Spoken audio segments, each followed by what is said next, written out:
Viewers আসসালামু আলাইকুম। এক রোগী দেখছিলাম, সেই রোগী 4 রোগীর টেনে নিয়ে আসছে। মমতাজের ওষুধ দিচ্ছি, এই মমতাজ আবার ধরে নিয়ে আসছে। কয়জনের নিয়ে আসছেন আজকে? 3 জনের আজকে নিয়ে আসছেন। আপনার কিসের জন্য ওষুধ দিচ্ছিলাম? কোথায় ব্যথা ছিল? গুড়মোড়ো গেড়ায় ব্যথা ছিল। ব্যথা কি কমছে না কমে নাই? একটু কমছে। 16 আনার কয় আনা কমছে? হ্যাঁ, অর্ধেক কমে গেছে। এই যে এক রোগী আজকে 4 রোগীর নিয়ে আসছে, আর এনে নিয়ে আসছে 3 জনের। সবই আল্লাহর রহমত, আল্লাহর রহমত।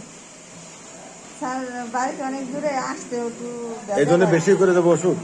হ্যাঁ, বেশি করে দিয়ে দেবো। আচ্ছা, আমার ছাত্রকে মিজান, আপনার কি হয়? আপনার হাজবেন্ড হয়? আচ্ছা আচ্ছা আচ্ছা, ঠিক আছে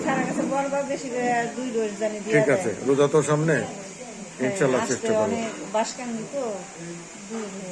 রোগীর ভালোর কথা শুনলে কার না ভালো লাগে। সবার কাছে দোয়া চাই, দোয়া চাই, শুভকামনা।